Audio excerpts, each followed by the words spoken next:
tear down his fence.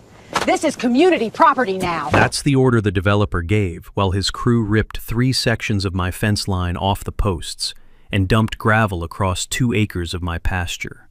My family has owned this land since 1958, 4 generations. But a forged survey moved our property line 200 feet south, and suddenly my barn, my dock, and my pasture belonged to the HOA. The developer's sister-in-law ran the board.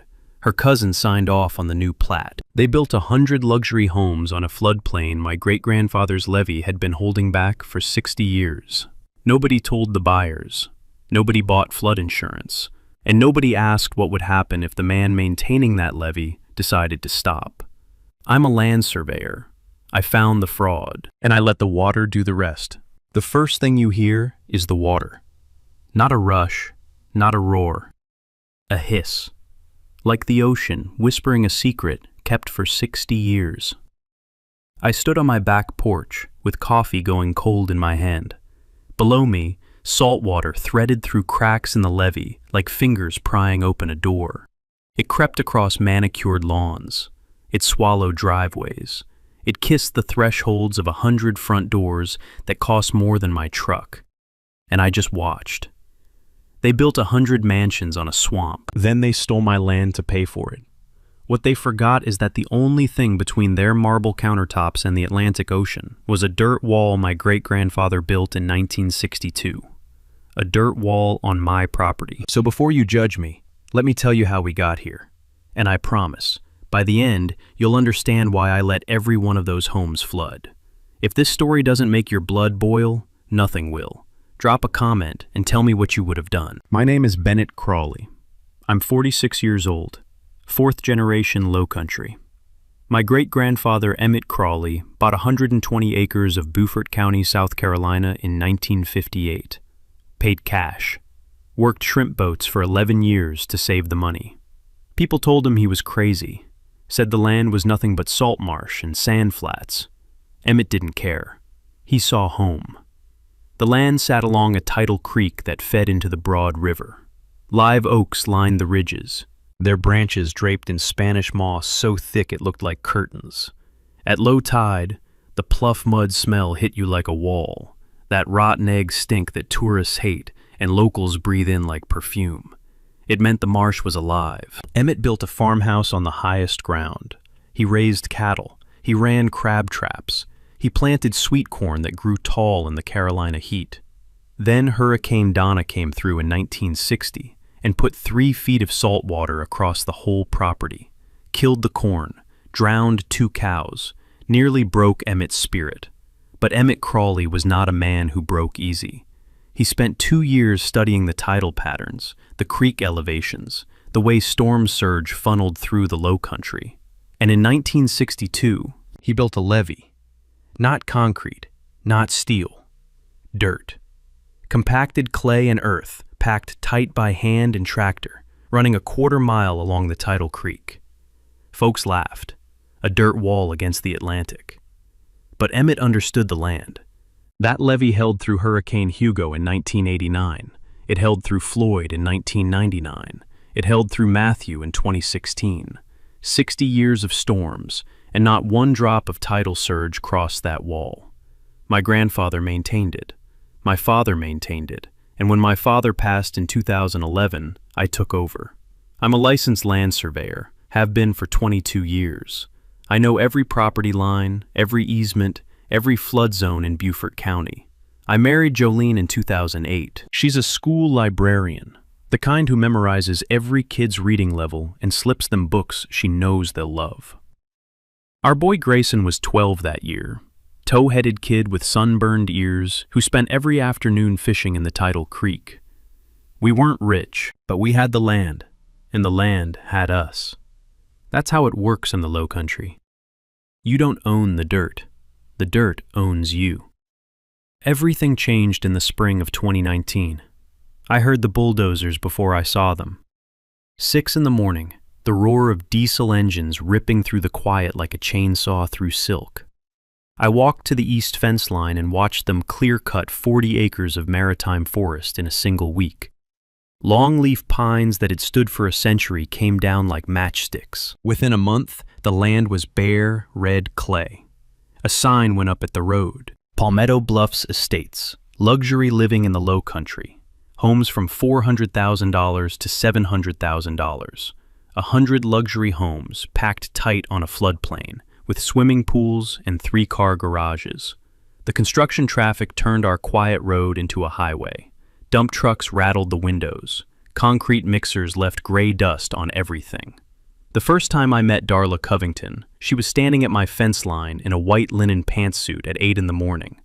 Blonde hair shellacked into a helmet. Built like a woman who'd never missed a church potluck. She had a clipboard and a smile that didn't reach her eyes. "Mr. Crawley?" she said, extending a hand with nails the color of arterial blood. "I'm Darla Covington, president of the Palmetto Bluffs Estates Homeowners Association." I shook her hand. It was like gripping a bag of warm sausages. "Your property is going to need some improvements if you want to fit in with the new community," she said. She looked past me at my barn, my tool shed, my fishing dock. The way she looked at them, you'd think she was cataloging evidence. "I don't recall asking to fit in," I said. She smiled that dead smile. "Well, we'll see about that." The first envelope arrived on a Tuesday. Certified mail. Return address, Palmetto Bluffs Estates, HOA, Legal Compliance Division. I tore it open on the porch. The letter informed me that 3 structures on my property were in violation of HOA architectural standards, Section 14.2b, unapproved structures in common areas. My barn, my tool shed, my fishing dock, structures my family had built and maintained for decades, on our own land. I read the letter twice. Then I read it a third time, because I was sure I was losing my mind. My property was not in the HOA. I had never signed a covenant. I had never agreed to any restrictions. My land predated their subdivision by 60 years. I called the HOA office. Got a receptionist who sounded like she was chewing gum through a head cold. "Ma'am, I'm calling about a violation notice I received. I'm not a member of your association." "Sir, if the structures are on HOA designated common area, the notice is valid regardless of membership status. They're on my land. According to our records, the structures are located on Parcel 7, Block C, which is designated as HOA common area per the 2019 county plat." I hung up, set the phone on the counter and stared at it like it owed me money. Then I drove to the Beaufort County Clerk's office and pulled the plat map. The fluorescent lights in that office hummed like angry wasps. The clerk's assistant handed me the document without looking up. What I saw made my stomach drop. The property line between my land and Palmetto Bluffs Estates had moved, not by a few feet, by 200 feet, 200 feet south into my property. According to the 2019 plat on file, my barn sat squarely on HOA common area. So did my tool shed. So did 3 acres of pasture where my grandfather used to run cattle. 15 acres of Crawley land had simply vanished, erased, redrawn with a new line that handed my family's property to Trent Covington's development. I drove home with my jaw clenched so tight my teeth ached, went straight to the fireproof safe in my office, pulled out the original 1962 survey that Emmett had commissioned when he bought the land, hand-drawn by a licensed surveyor named Holt, with meets and bounds recorded in black ink. I spread it on my desk next to a printout of the 2019 plat. The forgery was obvious, to me at least. The original boundary followed a natural ridgeline along the tidal creek. The new plat showed a straight line, ruler drawn, ignoring the topography entirely. No legitimate surveyor would have drawn that line. Someone had fabricated it. Outside my window, I could hear the thump and grind of pile drivers sinking foundations into the floodplain next door. The sound rattled through my chest like a second heartbeat. I called Darla the next morning. "The 2019 plat is a forgery," I said. "No greeting, no pleasantries. I have the original survey from 1962. Your brother-in-law moved my property line 200 feet to steal 15 acres. There was a pause. Then that dead smile crept into her voice. "The county records are the county records, Mr. Crawley. I suggest you comply." "Who signed off on this plat?" Another pause, longer this time. The county clerk processes all plat filings. I'm sure everything was done by the book. I already knew the answer, but I checked anyway. The county clerk who had certified the 2019 plat was a man named Wendell Pruitt. I looked him up. Wendell Pruitt was Darla Covington's first cousin. Here's what the Covingtons didn't know I knew. In South Carolina, filing a fraudulent land survey is a felony under SC Code Section 4021-390. It carries up to 5 years imprisonment. Every person who signed that plat, the surveyor, the clerk, the developer who ordered it, was looking at prison time. And I had the proof sitting in my fireproof safe. But I wasn't ready to play that card. Not yet. Because something told me this was only the beginning. The humidity that afternoon was so thick you could wring the air out like a washcloth. I sat on my porch and stared at the rooftops of 100 luxury homes that should never have been built. Somewhere in the marsh, a heron screamed. Trent Covington didn't waste time. 3 weeks after I confronted Darla about the forged plat, a convoy of trucks rolled down my access road at 6 in the morning. I heard them from bed. The low rumble of a diesel flatbed, the clank of a trailer loaded with equipment. By the time I got dressed and reached the east fence, Trent's crew had already unloaded a backhoe and was pulling up my fence posts. I'm not a man who raises his voice, but I raised it that morning. "What in the hell do you think you're doing?" The foreman was a sunburned kid in a hard hat who looked like he'd rather be anywhere else. "Got a work order, sir. Removing unauthorized fencing from HOA property and grading for an access road. This is my land." "Work order says different. Take it up with the developer." They pulled 60 fence posts that day, ripped them out of the ground like rotten teeth. Then they dumped 14 loads of crushed gravel across 2 acres of my pasture. Land my grandfather had seeded and fertilized by hand. Land where Grayson and I had spotted a family of foxes that spring, buried under 6 inches of gray rock. I called the Beaufort County Sheriff. Deputy showed up an hour later. Young guy, polite, completely useless. He walked the property line with me. I showed him the original survey. I showed him the forged plat. I explained the discrepancy. He scratched the back of his neck and sighed. "Mr. Crawley, I hear what you're saying, but this looks like a civil matter. Property disputes go through the courts. I can't intervene. They're destroying my land right now, right in front of you. I understand your frustration, but without a court order establishing the boundary, I can't determine who's right. I'd recommend you contact an attorney." He left. The backhoe kept digging. The next morning, I parked my truck across the access point where the gravel road entered my pasture, blocked the bulldozer from advancing further. I sat in the cab with the windows down. The air smelled like diesel exhaust and crushed limestone. Within an hour, a sheriff's cruiser pulled up. Different deputy this time. Older, meaner. "Sir, you need to move your vehicle. You're obstructing an authorized construction operation." "Authorized by who? This is my property." "Sir, the developer has a valid construction permit from the county. If you don't move your vehicle, I'll have to cite you for obstruction." I moved my truck. What choice did I have? They'd arrest me on my own land while the people stealing it watched. That night, around 9, the power went out. No storm, no wind, just darkness. Jolene was grading papers at the kitchen table. Grayson was doing homework in his room. 1 second the lights were on, the next, nothing. I went outside with a flashlight and followed the power line from the house to the road. Found the problem at the southeast corner of the property, right where Trent's crew had been working. The power line running from the utility pole to my house had been severed, cut, clean. The frayed ends dangled in the dark like dead snakes. I called the power company. They said they'd send a crew. When? We're backed up. 3 to 5 business days. 3 days. We lived 3 days without electricity in the South Carolina summer. Jolene taught her online classes by the glow of a camping lantern.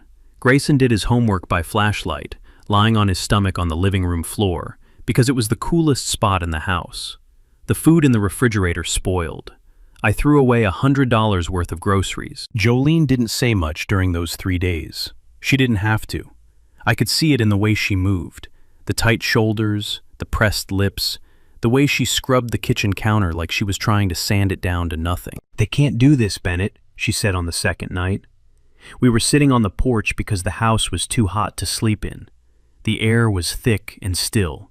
Mosquitoes whined in our ears. "No," I said, "they can't." When the power company finally came, I asked the lineman what caused the break. He looked at the cut and then looked at me. "Somebody cut this with bolt cutters," he said. "This wasn't an accident." That same week, I pulled Trent Covington's construction permit from the county records, read every page. On page 6, under prior land use, the permit described the site as previously unoccupied rural parcel with no existing structures or improvements. No existing structures, no improvements. 4 generations of Crawleys. Our farmhouse, our barn, our dock, our levee, erased with a single line on a government form. We didn't exist. We had never existed. I was in the barn sharpening a mower blade when Jolene's car came up the driveway too fast. Gravel sprayed. The door slammed. She came around the corner with a look on her face I'd never seen before. It was beyond anger. It was fear. "CPS is at the house," she said.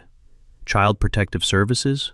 They got a complaint, anonymous, said Grayson is living in substandard conditions without adequate electricity or running water. I set down the blade. My hands were shaking, but not from the cold. We walked to the house together. 2 caseworkers stood on the porch, a man and a woman, both holding clipboards, both wearing that careful, neutral expression they must teach in social work school. They were polite, professional. They asked to see Grayson's room. They checked the outlets. They checked the water. They asked about the power outage. I explained everything. Showed them the repair receipt from the power company. Showed them that the electricity had been restored. The female caseworker made notes. The male caseworker looked around the property and actually smiled. "Nice place," he said. "That your dock down on the creek?" "Yes, sir. My grandfather built it." They left after 45 minutes. Case dismissed. No findings. But Jolene sat at the kitchen table after they drove away and cried. Not loud, not dramatic. Just quiet tears running down her face while she stared at nothing. "She called them on us, Bennett. She tried to take our son." I didn't have to ask who. We both knew. Darla Covington had weaponized a system designed to protect children and aimed it at a 12-year-old boy whose only crime was living next to her subdivision. The next week, every homeowner in Palmetto Bluffs estates received an email from the HOA board. I know because one of them, a decent man named Perry Ashworth, who'd bought a house on the North End, forwarded it to me. The subject line read, "Security Advisory, Adjacent Property." The email stated that the adjacent property owner was a squatter occupying HOA community land. It claimed legal action was pending to reclaim the land and remove the unauthorized occupant. It told residents to avoid contact with me and report any suspicious activity. Squatter. They called me a squatter on land my family had owned since Eisenhower was president. Perry Ashworth told me the email had generated a lot of talk. Some people were angry at me, a stranger they'd never met, based entirely on Darla's lies. Others were uncomfortable. "This doesn't feel right," Perry said, "but people just moved in. Nobody wants to rock the boat." 3 days after the email, Trent Covington called me directly. First time he'd ever bothered. His voice was smooth and warm, the voice of a man who sold things for a living. "Bennett, listen. I think we got off on the wrong foot here. Why don't we sit down and work this out like gentlemen?" "I'm listening." "I'll give you $50,000 for those 15 acres along the property line. Clean deal, no lawyers. We shake hands, sign the paperwork, and this whole headache goes away." $50,000 for 15 acres of low country land with creek frontage and old-growth oaks. Land worth $900,000 on a slow day. He wanted to buy my stolen property for 5 cents on the dollar and call it a favor. "My great-grandfather didn't build that levee so your brother could build mansions on a swamp," I said. Silence on the line. "You're making a mistake, Crawley." "I've been making mistakes my whole life, Trent. This isn't one of them." I hung up. That night, I drove out to the levee with a spotlight. Walked the full length, checking for erosion, checking the compaction, the way my father taught me. And something caught my eye. The new homes on the other side, all 100 of them. sat low. Real low. No flood vents in the foundations, no elevated first floors, no breakaway walls. They were built like houses in Kansas, not houses on a tidal floodplain. I went home and pulled up the FEMA flood maps on my computer. According to the current map, Palmetto Bluffs Estates sat in Zone X, minimal flood hazard. No mandatory flood insurance required. I blinked at the screen. I'd been surveying this land for 20 years. I knew the elevations by heart. That area was Zone AE, high-risk flood zone, mandatory flood insurance, period. Someone had changed the designation, and without flood insurance, those 100 families were sitting in houses worth $400,000 to $700,000 with zero protection from the next storm surge. The crunching sound of tires on gravel pulled me to the window. Darla's white SUV idled at the end of my driveway. She sat there for a full minute, engine running, staring at my house. Then she backed out and drove away. I looked out at the subdivision. 100 rooftops glowed under the security lights where a forest used to stand. The independent surveyor I hired was a man named Lowell Fitch, 62 years old, licensed for 38 years, reputation like a church steeple, impossible to miss and hard to knock down. Lowell spent 3 days on my property with a total station and a GPS receiver. He pulled the original deed from the Beaufort County Register of Mesne Conveyances. He reviewed the 1962 Holt survey. He examined the 2019 plat filed by Trent's surveyor. His report was 12 pages long. The conclusion was one paragraph. The 2019 plat contained material discrepancies inconsistent with the established boundary. The northern boundary of the Crawley parcel had been displaced 200 feet south without legal basis. The 1962 boundary remained the valid property line. In plain English, the 2019 plat was a fake. 15 acres stolen with a pen and a rubber stamp. Lowell looked at me over his reading glasses. This isn't a mistake, Bennett. Someone deliberately falsified this plat. Whoever certified it was either blind or in on it. I thanked him, wrote him a check. Then I went after the second piece. I filed a Freedom of Information request with FEMA for the elevation certificates submitted for Palmetto Bluffs Estates. The documents arrived 3 weeks later. Every elevation certificate had been prepared by the same surveyor who drew the forged plat. Every certificate listed the base flood elevation at least 4 feet lower than the actual measurement. Based on those falsified certificates, FEMA had reclassified the area from Zone AE to Zone X, high risk to minimal risk. Lenders stopped requiring flood insurance. 100 families had bought homes in a flood zone without $1 of coverage. Falsifying FEMA flood zone maps violates the National Flood Insurance Act, Title 42 of the United States Code, Section 4012. The penalties include federal prosecution and personal liability for all resulting flood losses. Trent Covington would own every ruined floor, every waterlogged wall, every moldering strip of drywall in every single home.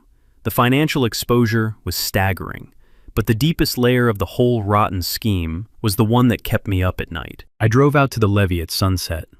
The tide was coming in. I watched the water press against the earthen wall my great-grandfather had packed with his own hands 60 years ago. On the other side, 100 homes sat on land that should have been underwater. Without that levee, every king tide would put a foot of brackish water across those foundations. Every tropical storm would push 4 feet of surge through the living rooms.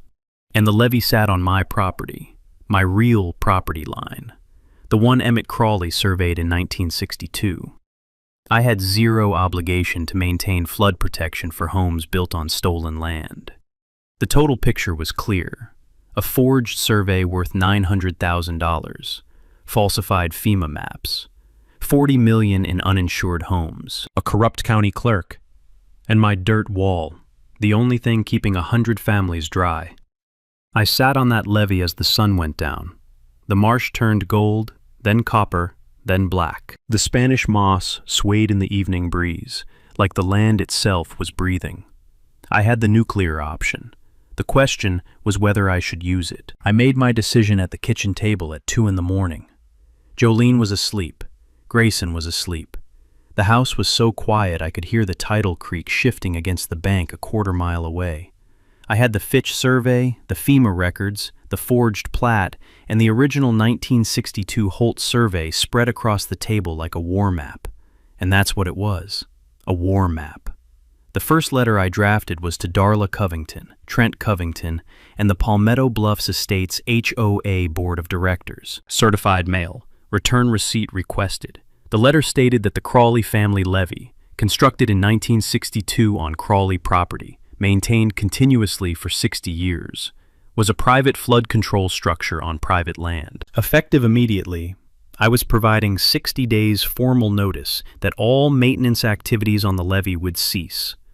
Under South Carolina property law, a landowner has no obligation to maintain flood control structures for the benefit of adjacent property, especially property acquired through fraud. I signed the letter, sealed it, set it on the stack. The second call I made was to an attorney named Vivian Garza. She practiced out of Charleston, specialized in land fraud, eminent domain, and federal environmental violations. Her reputation preceded her the way thunder precedes a hurricane. I'd found her name in 3 separate case studies where developers had tried to steal land through plat manipulation. All 3 developers were now broke or in prison. I called her office at 8 the next morning. Her paralegal put me through in under a minute. "Mr. Crawley, tell me the short version," she said. Her voice was calm, direct. The voice of someone who'd heard every scam in the Carolinas and wasn't impressed by any of them.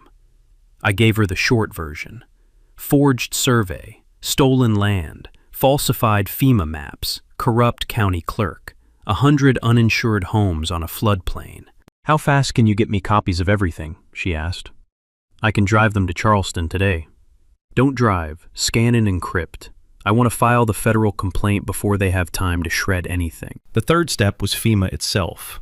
I filed a formal complaint with the FEMA Office of Chief Counsel, alleging that elevation certificates for Palmetto Bluffs Estates had been falsified to reclassify a Zone AE flood area as Zone X.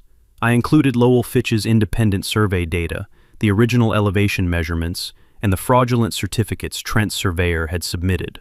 Vivian told me the FEMA complaint would trigger an automatic investigation.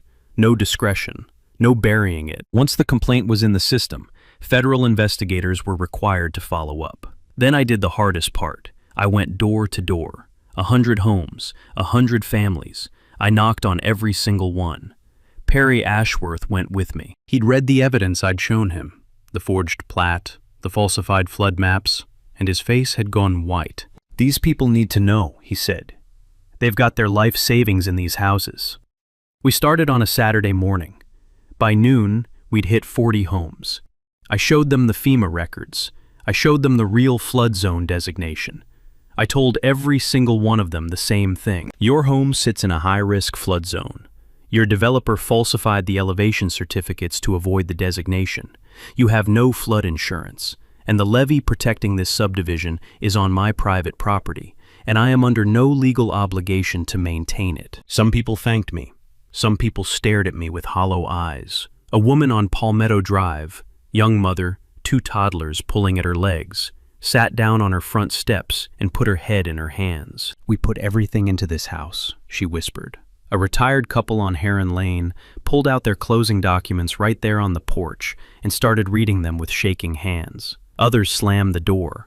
One man told me to get off his property, or he'd call the police. "Darla says you're a con artist trying to extort the neighborhood," he said. That was the word Darla was using, extortion. She was already spinning the narrative. But Perry kept knocking on the doors I couldn't open. He lived there. He was one of them. They trusted him more than they trusted me.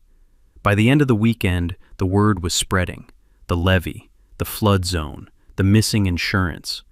Jolene spent those nights organizing everything. She'd cleared the dining room table and turned it into Command Central.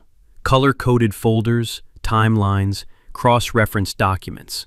The woman who memorized every kid's reading level could organize a federal case file like she'd been doing it her whole life.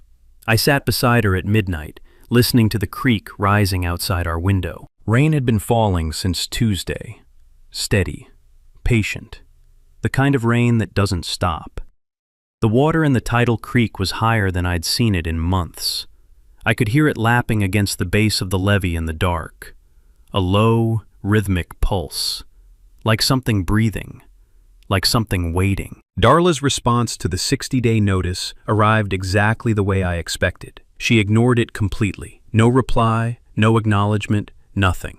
As if a certified letter hand-delivered to the HOA office had simply evaporated. What arrived instead, 9 days later, was a cease and desist from Trent Covington's attorney, a firm out of Columbia with a letterhead so thick you could shingle a roof with it. The letter accused me of intentional and malicious interference with property values. It threatened to hold me personally liable for any and all damages resulting from the deliberate failure to maintain existing flood infrastructure. It demanded that I immediately resume levee maintenance and withdraw my FEMA complaint. Vivian Garza read the letter over the phone and laughed. Actually laughed. "They're threatening to sue you for not maintaining your own property," she said. "That's like threatening to sue your neighbor for not mowing your lawn." 3 days after the cease and desist, Darla called an emergency HOA meeting. I wasn't invited, but Perry Ashworth was. He recorded the whole thing on his phone. I listened to that recording in my truck, in the parking lot of the Piggly Wiggly, sitting in the dark with the engine off. Darla stood at the podium in the community clubhouse and told 100 homeowners that Bennett Crawley was holding their neighborhood hostage, that he was threatening to destroy the levee as blackmail to extract money from the HOA, that he was a bitter, unstable man who couldn't accept progress. She never mentioned the forged plat. She never mentioned the falsified FEMA maps. She never mentioned that 15 acres of my family's land had been stolen. She painted me as a terrorist and herself as the protector. And people believed her. Not all of them, but enough. The mood in the room was ugly. Perry said a man in the back row stood up and said, "Someone ought to teach me a lesson." Nobody disagreed. The brick came through my truck windshield 2 nights later. I was in the barn. Jolene heard the crash from inside the house. By the time I ran out, the road was empty. The brick sat on my passenger seat in a nest of shattered safety glass. No note, no message. The brick was the message.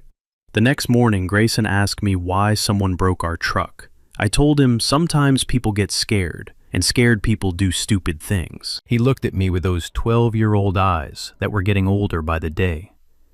"Are we safe, Dad?" "Yes," I said. I wasn't entirely sure I was telling the truth. Trent moved fast after the HOA meeting. His lawyers filed an emergency motion in Beaufort County Court, seeking an injunction to compel me to maintain the levee. The argument was creative, I'll give them that. They claimed the levee was a community infrastructure asset, and that my refusal to maintain it constituted reckless endangerment of adjacent properties. Judge Marin Stillwell heard the motion on a Thursday afternoon. Vivian Garza stood before the bench and laid it out clean. The levee sat on private property. It had been built by a private citizen. It was maintained by a private family for 60 years. The adjacent development had been constructed through fraud on stolen land. "Your Honor," Vivian said, "you cannot compel a private landowner to maintain structures on his own property for the benefit of trespassers." Judge Stillwell denied the injunction. The ruling was 3 sentences long. The court finds no basis to compel maintenance of a private structure on private land. The developer's remedy lies in purchasing flood insurance or relocating affected structures. Motion denied. The ruling landed like a thunderclap, but Trent came to me, drove up my driveway at dusk, got out of a black Mercedes with mud on the tires. He looked different than the last time I'd seen him, thinner. The easy salesman's smile was gone, replaced by something harder, more desperate. "200,000, he said. No greeting, no small talk. 200,000 for the 15 acres and a maintenance agreement on the levee. $900,000 worth of land. He was offering less than a quarter of its value. And he wanted me to maintain flood protection for homes built on my stolen property. "Trent, here's something I think you need to hear," I said. "It doesn't matter what number you put on that check. You can't buy land you already stole, and you can't pay me to protect you from what's coming." He stared at me for a long moment. The cicadas were screaming in the oaks. The air was so heavy with moisture, it felt like wearing a wet shirt. "You're going to regret this," he said. He got back in the Mercedes and drove away.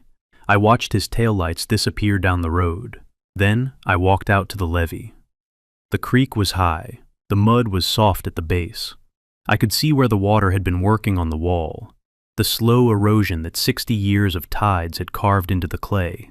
Without maintenance, nature would do what nature always does. I didn't build the flood.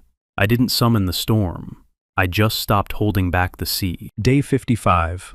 Tropical storm Helene formed off the coast of Georgia and started tracking northeast toward the South Carolina low country. I watched the weather maps at my desk while the wind picked up outside. The National Hurricane Center issued a tropical storm warning for Beaufort County. Heavy rainfall, storm surge advisory, king tide coinciding with landfall. The worst combination. I put on my boots and drove to Palmetto Bluffs Estates. One last time. I knocked on every door I could reach. Some people didn't answer. Some looked through the blinds and turned away. The ones who opened the door heard me say the same thing. Get flood insurance now. Today. Call your agent. Your home is in a flood zone. The developer lied to you about the designation. The storm is coming, and the levee on my property has not been maintained for 60 days. I am telling you this so you can protect yourselves. Perry Ashworth went with me again. He'd already purchased flood insurance for his own home. Cost him $4,000, but he had coverage. Most didn't. Darla appeared on the sidewalk behind us at the third block. She must have gotten a call. She followed us door to door in her white SUV, getting out at every stop, contradicting everything I said. Don't listen to him. He's trying to scare you into paying him off. Our homes are not in a flood zone. The county records are clear. The FEMA maps are clear. This man is a fraud. I turned to her on the sidewalk, in front of a house on Marsh Elder Court. The sky behind her was the color of a bruise. The wind was pulling at her hair, unraveling the shellacked helmet for the first time since I'd met her. Mrs. Covington, I said, in 72 hours, the tide and the truth are going to arrive at the same time. She opened her mouth, closed it. For 1 second, just one, I saw something behind her eyes that might have been fear. Then the mask snapped back. You'll be hearing from our lawyers, she said. Day 58. Tropical storm Helene made landfall south of Beaufort at 4 in the morning. I was already awake. The rain had been hammering the roof for 6 hours. Not normal rain. Horizontal sheets that sounded like gravel being thrown against the windows. The wind howled through the live oaks. Branches cracked and fell like gunshots. I stood on the back porch with a spotlight aimed at the levee. The tidal creek had swollen to 3 times its normal width. The water was brown. It pushed against the earthen wall with a sound I'd never heard before. A deep, grinding moan, like the earth itself was in pain. At 4:17 in the morning, the levee gave way. The breach opened at the weakest point, a section near the southeast corner where the clay had been softening for weeks without maintenance. It didn't explode, it exhaled. A section of wall simply sagged, then slumped, and the water poured through like it had been waiting its whole life for this moment. And maybe it had. I watched the surge cross the gravel road Trent's crew had laid on my pasture. It swallowed the road in seconds. Then it spread. A dark, salt-smelling sheet of water moving across the land with terrible patience. It reached the first row of homes within minutes. I heard the car alarms first. Then the security lights flickered and went out as the water found the electrical panels. The smell hit me even from my porch. That thick, brackish stink of pluff mud and salt marsh. The smell of the low country reclaiming what had always belonged to it. 2 feet of water in the first hour. 4 feet by dawn. Every home in Palmetto Bluffs Estates flooded. Every single one. $40 million in damage by the conservative estimate. 0 flood insurance. My property sat on the high ground. The farmhouse, the barn, the dock, all dry. Because Emmett Crawley didn't just build a levee. He built his home where the water couldn't reach. 4 generations of knowing the land. 4 generations of respecting it. You don't build on a floodplain and dare the ocean to come get you. The ocean always wins. It just takes its time. The emergency county commissioners meeting happened 3 days after the storm. The community center in Beaufort was standing room only. 100 homeowners, local media, 2 television cameras. The commissioners sat behind a long table on a raised platform, with microphones that squealed with feedback every time someone raised their voice. Darla Covington took the podium first. She was wearing a navy blazer over a white blouse, and for the first time since I'd known her, she looked rattled. But her voice was steady. Bennett Crawley deliberately sabotaged the levee protecting our community, she said. He let it fail on purpose during a tropical storm. He should be charged with criminal destruction of property. The room split. Half the audience clapped. The other half sat in silence. I noticed Perry Ashworth in the third row. He caught my eye and nodded. When my name was called, I walked to the podium, carrying a cardboard file box. The box was heavy. I set it on the table and pulled out 2 documents. I held them up, one in each hand. This is the original survey of the Crawley property, conducted in 1962 by a licensed surveyor named Holt. And this is the plat filed with Beaufort County in 2019. I laid them side by side under the overhead projector. The 2 maps filled the screen behind me. Even from the back row, you could see it. The property line on the original survey followed the natural ridge along the tidal creek. The line on the 2019 plat was straight as a ruler, drawn 200 feet south. 200 feet, I said. 15 acres. Stolen from my family with a forged document filed by a corrupt county clerk. I turned to the audience. I could feel the silence pressing against me like water pressure. The county clerk who certified this plat was Wendell Pruitt. Wendell Pruitt is Darla Covington's first cousin. A murmur ran through the room. I pulled the next document. These are the elevation certificates submitted to FEMA for Palmetto Bluffs estates. Every certificate was prepared by the same surveyor who drew the forged plat. Every certificate lists the base flood elevation at least 4 feet lower than the actual measurement. I let that hang for a moment. Based on these falsified certificates, FEMA reclassified this area from Zone AE, high flood risk, to Zone X, minimal risk. Your lender stopped requiring flood insurance.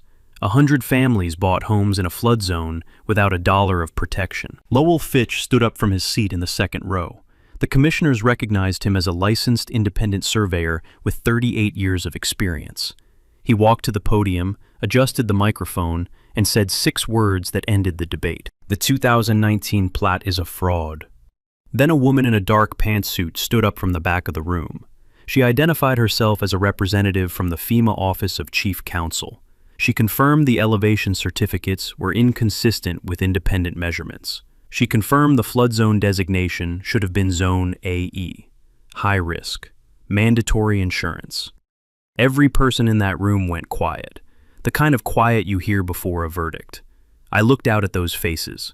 People who'd put their savings, their dreams, their children's futures into homes they've been told were safe. And I said what I've been holding for months. Every person in this room was told their home was safe from flooding. That was a lie. They were told they didn't need flood insurance. That was a lie. They were told my family's land belonged to the community. That was a lie. I paused. The only sound was the hum of the fluorescent lights overhead.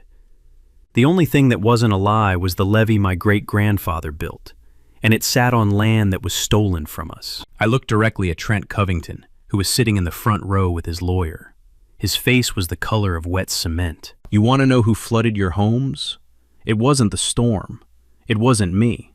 It was the man who told you the water would never come. The room erupted. Not at me, at Trent, at Darla, at the lie they'd all been living inside. Before the noise died down, 2 men in dark suits walked through the side door, federal agents. They approached Trent first. Wire fraud, FEMA fraud, land fraud. He stood up slowly, like a man whose legs had forgotten how to work. His lawyer tried to intervene. The agents were polite but firm. Wendell Pruitt was next. They found him in the parking lot, sitting in his car with the engine running. Conspiracy to commit fraud. Falsification of government records. The third arrest happened in the lobby. Darla Covington was halfway to the exit when the agent stepped in front of her. Accessory to fraud. Obstruction. She started to say something. I could see her mouth moving from across the room, but no sound came out. Perry Ashworth started clapping, slow, deliberate. One person joined him, then another, then the whole room. 100 homeowners who finally understood who had really put their homes underwater. The federal grand jury handed down indictments 6 weeks later. Trent Covington faced 14 counts, including wire fraud, FEMA fraud, and conspiracy to commit land fraud. Sentencing guidelines put him at 20 to 25 years. His development company filed for bankruptcy within the month. Wendell Pruitt pleaded guilty to conspiracy and falsification of public records, 5 to 10 years. He resigned from the county clerk's office the same day. Darla Covington was charged as an accessory, 3 to 5 years. Her attorney tried to argue she was an innocent bystander who trusted her brother-in-law. The judge noted that Darla had filed false HOA violations, orchestrated a fraudulent CPS complaint against a 12-year-old boy, and distributed defamatory communications to 100 homeowners. Innocent was not the word that fit. The 100 homeowners filed a class action lawsuit against Trent's development company. $40 million in flood damage. The case settled for $38 million. Not everything came back. You can't get back the photo albums that floated away. But the money helped, and the truth helped more. My 15 acres came home. The court restored the 1962 boundary. The homes that sat partially on Crawley property were given the option to purchase a legitimate easement at fair market value. Most did. The money went into the farm. I rebuilt the levee. Took me 3 months with a proper engineering firm. Reinforced clay core, riprap along the tidal side, drainage weirs. The new wall would hold against the Category 3 surge, but I didn't do it for charity. The HOA signed a 30-year maintenance agreement, annual payments to cover upkeep, inspection, and repair. In exchange, I granted a permanent conservation easement protecting the salt marsh and tidal creek from future development. The marsh was safe. The creek was safe. No one would ever bulldoze that land again. The new HOA board looked nothing like the old one. Perry Ashworth was elected president by unanimous vote. His first official act was a formal written apology to the Crawley family, read aloud at a community meeting attended by every homeowner in the subdivision. Jolene cried. She'd deny it, but she cried. Perry's second act was a new bylaw requiring every homeowner to carry flood insurance at the Zone AE level. No exceptions, no waivers, no trusting the developer's word. I used part of the easement payments and part of the settlement money to establish the Emmett Crawley Low Country Heritage Fund. The fund provides grants to low country families fighting to keep their ancestral land. It also funds flood zone education for communities that don't know their homes are at risk. Because that was the real crime, not just stealing my land, stealing the truth from 100 families who deserved to know where they were building their lives. Last Saturday, Grayson and I walked down to the tidal creek with our fishing rods. The levee stood solid behind us, new dirt packed over old clay. The marsh grass had already started growing up the sides, stitching the wall back into the landscape like a scar that the land was healing over. We sat on the dock my grandfather built. The tide was coming in. Mullet jumped in the shallows. A great blue heron stood in the Spartina grass on the far bank, absolutely still, watching the water with the patience of something that has been here longer than any of us. Grayson cast his line. The reel clicked. The cork bobbed in the current. "Dad," he said. "Yeah? Are they going to try to take our land again?" I looked out at the creek, at the marsh, at the live oaks on the ridge where Emmett Crawley had stood 70 years ago, and decided this was home. "No," I said, "not ever again." The Spanish moss swayed in the breeze. The water rose. The heron didn't move. Some things are worth fighting for, even when the fight costs you everything. Especially then. If this story hit you in the chest, do me a favor. Drop a comment below and tell me, what would you have done? Would you have let the levee go? Or would you have kept protecting the people who stole from you? Share this story with someone who needs to hear it. And if you've got an HOA nightmare of your own, I want to hear it. Hit subscribe so you don't miss the next one. Because next week, we've got a story about a woman whose HOA president tried to bulldoze her dead mother's garden. She fought back with a weapon nobody saw coming. You don't want to miss it. And that's where this one settles. Not in the courtroom. It settles at a creek bank, with a father and son holding fishing rods. Watching the leaf they review hold back the tide. Trans Covington didn't fail because of bad weather. He fails because he built an empire on the line. He erased a family from a deed. He froze a map. He told 100 families their homes were safe when he knew they weren't. The man he tried to erase was the one person who could read every line on the map. The lesson is simple. Know your property rights. Keep the original documents. Never assume county records are correct just because they are official. Bennett didn't need a bag. He needed a 60-year-old survey and the patience to let the truth surface on its own schedule. If you ever had your land or your rights taken by someone who thought a signature made it legal, tell me in the comments. Hit subscribe because next time we got a retired judge whose HOA fined her for flying the American flag. They didn't know he wrote the statute they were violating. That one is different.